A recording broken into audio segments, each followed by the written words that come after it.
কেমন আছো তুমি? আসতে কষ্ট হয়নি তো? জি আলহামদুলিল্লাহ ভালো। আর না আসতে একদমই কষ্ট হয়নি। আপনারা সবাই ভালো আছেন তো? ভালো আছি। আরিয়ান, কে আরিয়ান? আপনি আরিয়ান না? আপনার মাথায় যদি কোনো সমস্যা না থেকে থাকে আই গেস আপনার কানে সমস্যা আছে। একটু আগেই তো বলে গেল আমার নাম। আমি কবির। ওইটা তো ওরা জানে, আসল পরিচয় দেন। আপনি কে? এদিকে আসুন। আমি অতৃপ্ত আত্মা, ভ্যাম্পায়ার। হ্যাঁ, কবির, উনি আমার চাচা। সালাম আলাইকুম চাচা। কি দেখছো? সবকিছু কেমন যেন পরিচিত লাগছে। মনে হচ্ছে এখানে এই গ্রামে আমি আগেও এসেছিলাম। তাই নাকি? তো কবে এসেছো শুনি? জানি না। ও সব জানে, না জানলে ভান ধরছে। ওরে কি খাইয়া দিমু? এখন কিচ্ছু করতে হবে না, সময় সুযোগ মতো সবকিছু আমি দেখ, তুই খালি ওর দিকে নজর রাখ। ঠিক আছে স্যার। আপনার নাম কি? আসলেই কবির?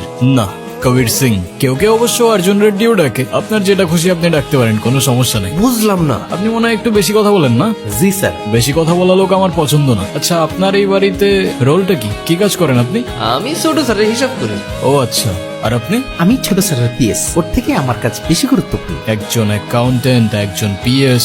আপনাদের ছোট স্যারের তো বেশ বড় ব্যাপার স্যাপার মনে হচ্ছে। হ্যাঁ? কি নিয়ে কথা হচ্ছে শুনি? এই তো তোমাদের বাড়িতে তো দেখছি বেশ অনেক কাজের লোক। হ্যাঁ, হ্যাঁ, প্রত্যেকটা কাজের জন্য 2-3 জন করে লোক রাখছে। এগুলো সবই চাচুর কাজ। বাড়িতে লোকজন কম থাকলে নাকি খানদানি ব্যাপারটা আসে না। না তা ঠিক আছে। আচ্ছা চলো, তোমাকে গ্রামটা ঘুরে দেখ। হ্যাঁ চলো চলো। চলেন চলেন। তোমরা কোথায় যাচ্ছ? ওই যে গ্রাম ঘুরাইতে। তোমাদের কোথাও যেতে হবে না, আমি সব চিনি। চলো। এই গ্রামে আমাদের শত্রুর অভাব নাই। ছোট স্যারের আদেশ আছে, আপনার একলা কোথাও যাইতে দেওয়া যাবে না। উফ, বিরক্ত কর। চলো তো। কেমন লাগছে আমাদের গ্রাম? সুন্দর, আই মিন অসম্ভব সুন্দর। তাহলে তোমাকে এত আনমনে লাগছে কেন? জানি না, তবে এখানে আসার পর থেকে কেমন যেন সবকিছু এলোমেলো লাগছে। কিছুই বুঝতে পারছি না। কেন?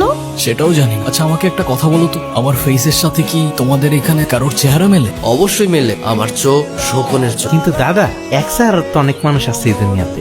হ, আমিও শুনছি, কিন্তু একই দেশে কি থাকে? আছে তো, ওই যে ইন্ডিয়াতে শাহরুখ খানের কপি, সালমান খানের কপি। আমার মনে হয় আপনারা যারা খুঁজতেছেন এই ভাইও সেই লোকের কপি। এখন এত কিছু চিন্তা বাদ দাও। সন্ধ্যা হয়ে যাচ্ছে, বাড়ি যেতে হবে। চলো। সন্ধে হলেই বাড়িতে যেতে হবে কেন? কারণ আমাদের এখানে সন্ধ্যা নেমে আসলে ভূত আসে।